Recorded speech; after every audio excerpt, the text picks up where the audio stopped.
राधे राधे, जय श्री कृष्णा। आशा करती हूँ आप सभी कान्हा जी की कृपा से अच्छे होंगे और स्वस्थ होंगे। आज हम आपको इस वीडियो में बताने वाले हैं श्राद्ध पक्ष पितृपक्ष में लड्डू गोपाल जी की सेवा पूजा कैसे करें। इसी विषय पर आज की इस वीडियो में हम चर्चा करेंगे, इसलिए वीडियो में एंड तक जरूर बने रहें। वीडियो पसंद आए तो लाइक शेयर करें, चैनल पर नए हैं तो चैनल को भी सब्सक्राइब कर लें, साथ ही बेल आइकन को प्रेस करना ना भूलें, जिससे आप सभी को लड्डू गोपाल जी की सेवा से जुड़ी संपूर्ण जानकारी देखने को मिलेंगी। तो श्राद्ध पक्ष में हमें लड्डू गोपाल जी की सेवा कैसे करनी चाहिए या फिर नहीं करनी चाहिए, ये भी हम आपको बताएंगे।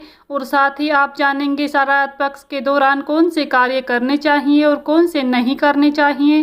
तो देखिए, हमारे हिंदू धर्म में पितृपक्ष का जो समय होता है वो बहुत ही महत्वपूर्ण माना जाता है। इस दौरान कुछ कार्यों को करने की मनाही होती है, जबकि कुछ चीज़ें ऐसी होती हैं जो इस दौरान करना अत्यंत ही शुभ माना जाता है। तो देखिए, इस बार जो पितृपक्ष है वो 17 सितंबर से शुरू होंगे और 2 अक्टूबर तक समाप्त होंगे। पितृपक्ष पूरे 16 दिनों तक चलते हैं। कहीं कहीं पर इनको श्राद्ध पक्ष के नाम से भी जाना जाता है और हमारी भाषा में हमारे यहाँ पर इन्हें कनागत के नाम से जाना जाता है। लोग इस दौरान अपने पूर्वजों और पितरों की पूजा करते हैं। कुछ लोग इस दौरान ये भी मानते हैं कि इस समय हमें पूजा नहीं करनी चाहिए और न ही भगवान को स्पर्श करना चाहिए। तो देखिए, ऐसा बिल्कुल भी नहीं है। पितृपक्ष के दौरान तो हमें और अधिक पूजा पाठ करना चाहिए और ये जो समय होता है वो अपने पितरों को, पूर्वजों को याद करने का होता है और उन्हें प्रसन्न करने का होता है। इस दौरान श्राद्ध पक्ष में पितृपक्ष की पूजा की जाती है। पितृ तर्पण और पिंडदान करना भी सबसे ज़्यादा पुण्यदायी माना जाता है और जो व्यक्ति श्राद्ध कर्म करते हैं उन्हें पितृदोष से छुटकारा भी मिलता है। और ऐसे में हमें अपने लड्डू गोपाल जी की सेवा कैसे करनी चाहिए। तो देखिए, लड्डू गोपाल जी की सेवा हम सभी बाल स्वरूप में करते हैं। जैसे हम अपने घरों में अपने बच्चों की देखभाल करते हैं, उसी प्रकार से हम लड्डू गोपाल जी की भी देखभाल करते हैं। तो जैसे हम पितृपक्ष में अपने बच्चों को खाना देना नहीं भूलते हैं या फिर उन्हें खाना देने से मना नहीं करते हैं, कोई भी चीज़ वो मांग सकते हैं तभी हम उन्हें तुरंत ही देते हैं, उसी प्रकार से पितृपक्ष में हमें लड्डू गोपाल जी की सेवा भी बिल्कुल भी नहीं छोड़नी चाहिए। जैसे आप पहले लड्डू गोपाल जी की सेवा करते आ रहे हैं, उसी प्रकार से आपको डेली पितृपक्ष में भी रोज़ाना ही सेवा करनी है और उनकी पूजा करनी है, उन्हें भोग लगाना है और इसी तरह से उन्हें स्नान कराना है, उनके वस्त्र बदलने हैं। पितृपक्ष में भी आप लड्डू गोपाल जी की सेवा पूरे भक्ति भाव से करें। और जिस तरह से हमें श्राद्ध पक्ष पितृपक्ष में लड्डू गोपाल जी की सेवा करनी होती है, उसी प्रकार से हमें अपने पितरों को भी ज़रूर याद करना चाहिए। उनके निमित्त तर्पण दान अवश्य करना चाहिए। पितृपक्ष में दान करने का भी विशेष महत्व होता है और जिससे पितृ जो है कि प्रसन्न होते हैं।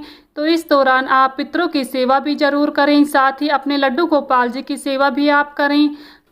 और ऐसा भी माना जाता है, जो व्यक्ति इस दौरान श्राद्ध पक्ष में श्राद्ध कर्म करता है, पितरों के निमित्त दान करता है, तर्पण करता है, ऐसा करने से पूर्वजों को जन्म और मृत्यु के चक्र से मुक्ति मिलती है और वे मोक्ष प्राप्ति करते हैं। इसलिए पितृपक्ष का समय हिंदू धर्म में बहुत ही महत्वपूर्ण माना जाता है। पितरों के लिए पूरे साल में जो है कि ये 16 दिन होते हैं, जो बेहद ही विशेष होते हैं और एक सुनहरा मौका होता है जिसे हम पितरों को प्रसन्न कर सकते हैं। इस दौरान तो हम सभी को पितरों के निमित्त दान करना चाहिए, तर्पण करना चाहिए, साथ ही श्राद्ध कर्म अवश्य करना चाहिए, जिससे हमारे पितरों की आत्मा को शांति मिलती है। साथ ही इस दौरान कुछ ऐसे भी कार्य हैं जिन्हें करने से बचना चाहिए। पितृपक्ष और श्राद्ध कर्म के दौरान हमें नए वस्त्र, सोना चांदी, कोई भी ऐसा नया सामान अपने घर में नहीं लाना चाहिए। और पितृपक्ष के दौरान हमें गृह प्रवेश करना वर्जित माना जाता है।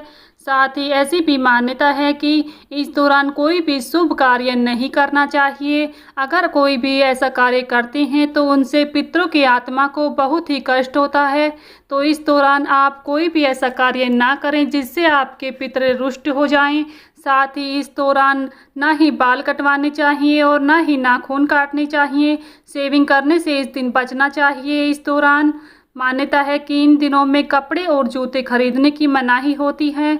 और इस अवधि में विवाह, सगाई जैसे मांगलिक कार्यों पर रोक लग जाती है। तो इस दौरान कोई भी शुभ कार्य नहीं करना चाहिए। साथ ही पितृपक्ष के दौरान प्याज, लहसुन, तामसिक चीज़ों का सेवन भी नहीं करना चाहिए। ऐसा करने से हमारे पितृ जो है कि नाराज़ हो जाते हैं। और जिन लोगों की कुंडली में पितृ दोष होता है तो उन्हें इस दौरान गया जी में और जो है कि धार्मिक स्थानों पर पिंडदान करना चाहिए, जिससे उन्हें पितृ दोष से मुक्ति मिलती है। और कहा जाता है कि इस अवधि में ब्रह्मचर्य का भी पालन करना चाहिए। श्राद्ध पक्ष में गाय, कौवे, कुत्ते और चींटियों को भोजन खिलाना अत्यंत लाभकारी होता है। इस दौरान घर में बनने वाले भोजन से हमें पशु और पक्षियों के लिए भोजन जरूर निकालना चाहिए। पितृपक्ष में ब्राह्मण भोज और वस्त्र आदि दान करने से श्राद्ध करना शुभ माना जाता है। तो देखिए, पितृपक्ष के दौरान आप इन सभी बातों का विशेष ध्यान रखें। ना ही नया कार्य आप इस दौरान शुरू करिए। ये जो समय होता है वह पितरों को प्रसन्न और उन्हें याद करने का होता है। तो इस दौरान आप पितरों को प्रसन्न करें, उनकी सेवा पूजा करें। साथ ही इस दौरान लड्डू गोपाल जी की सेवा आप पहले की भांति ही करें, जैसे आप पहले करते आ रहे हैं। और इस दौरान आप कोई भी नया व्रत शुरू ना करें। अगर आप व्रत शुरू करना चाहते हैं तो पितृपक्ष से पहले आप कर सकते हैं और पितृपक्ष के बाद आप कर सकते हैं।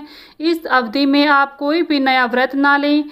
तो आप पितृपक्ष और श्राद्ध पक्ष के दौरान भी लड्डू गोपाल जी की सेवा कर सकते हैं। ऐसा शास्त्रों में कहीं भी नहीं लिखा है कि आपको इस दौरान पूजा पाठ नहीं करना चाहिए, बल्कि इस दौरान हमें ज़्यादा पूजा पाठ करने की ज़रूरत होती है।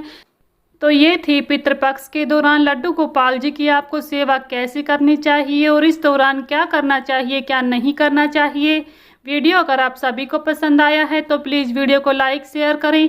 चैनल पर नए हैं तो चैनल को भी सब्सक्राइब कर लें, साथ ही बेल आइकन को प्रेस कर लें, जिससे आप सभी को व्रत और त्योहारों से जुड़ी संपूर्ण जानकारी देखने को मिलेंगी। मिलती हूँ नेक्स्ट वीडियो में, तब तक के लिए सभी को राधे राधे, जय श्री कृष्णा।